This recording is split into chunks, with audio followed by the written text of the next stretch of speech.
Let's start at the beginning. Any shot purposefully hit against the side walls or the back wall is called a boast. In a future video, I'll be talking about sidewall boasts, but in this video, I'm going to be talking about backwall boasts, hereafter referred to as BWBs. They should only be played because it's absolutely impossible to hit any other shot. But that's not entirely true, but let's assume it is for this video. Amateurs hitting too many BWBs is a dangerous habit to get into. You should be able to hit high sidewall defensive boast, or even better, be able to hit the ball straight when it's behind you. Okay, so let's assume that it's absolutely impossible to hit any other shot and you're going to hit BWBs, then hit diagonally. And here are the 3 reasons why. Firstly, it takes a fraction of a second longer to reach the front wall, which means you have a fraction of a second longer to get into a better position. Now, a fraction of a second might not seem much, but just like in all sports, it's really important. It could be the difference between not reaching a ball and reaching it. Reason number 2. If you go diagonally, or cross-court if you want to call it that, the ball is nowhere near the sidewall. Now, the sidewall is a problem, 1, because it could just touch it and take the speed off the ball, meaning it doesn't hit the front wall, or it could go out. And of course, both of those things are a huge problem.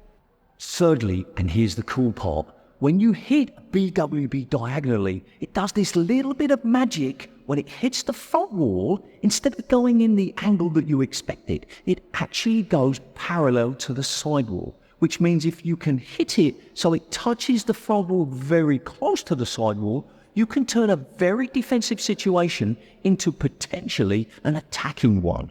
Let's watch it in action. Notice how when it hits that front wall, it really does stay parallel. It's magic. But what should you do if the ball is down the middle of the court? Well, I suggest you follow the simple rule of, if you hit the ball on your forehand, aim for the left front corner. And if you hit the ball on your backhand, aim for the right front corner. Reverse that if you're left-handed. That said, it really doesn't matter that much if the ball is down the middle of the court though. So, do what feels right for you. So, how do you hit them? Well, the first thing you need to do is realise that it's not about power. It's about trying to get the ball as high on the back wall as possible. But of course, that's not always possible because you're making contact with the ball very low. But you've just got to do your best to come underneath the ball. A useful guide height is about a racket length. Here you can see I put some masking tape across the back wall at racket length height, and all my shots are significantly higher. I accept that my shots and positioning are artificial, but it should still be your objective if possible. I found the biggest issue with learners trying to hit BWBs is having the confidence to hit and swing properly. If you're too close to the back wall when you try to hit BWB, you're definitely going to limit your follow-through.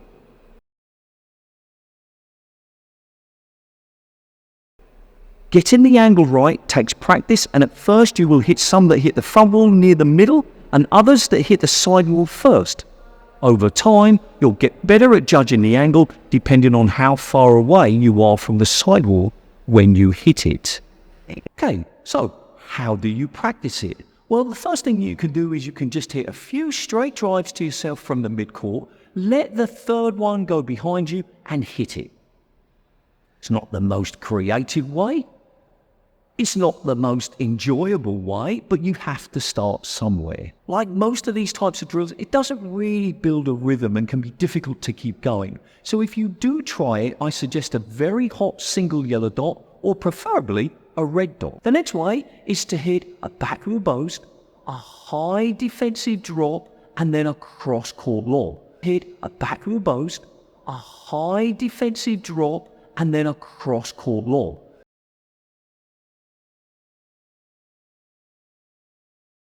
You'll need to adjust the quality of your cross-court lob, because if you hit it too well, you might not be able to reach it. Another option is when you play front-back. Wait, you do play front-back sometimes, don't you? Because you should. Player at the front has to hit everything past the short line. player at the back has to hit everything in front of the short line, the second bounce in front of the short line. This condition game gives you the perfect opportunity to hit way more diagonal BWBs than you would normally. What should you do even if the first drill is difficult for you? Well, you practice using my favourite drill of all time, the side to side. However, you need to make a small change. Instead of hitting it hard enough to bounce off both sidewalls before it bounces on the floor, you hit a feed shot much softer. This drill will allow you to hit a lot more BWB type shots in a short space of time. So what should you hit if your opponent hits a BWB? Well, a counter volley drop is a really nice choice, but you've got to have a lot of confidence in your ability to hit the ball softly. It definitely takes practice. The next thing, well, it depends on how tight the ball is to the sidewall. If it is very tight, then you probably should just play a counter drop. If it's in the middle of the court, well, the choice is yours. A counter drop is still a good choice, but maybe you should be thinking about something else. Still not convinced? Watch the pros.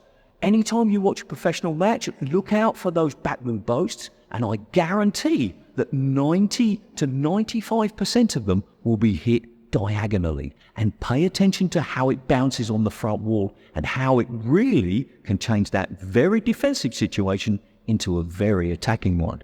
That's it.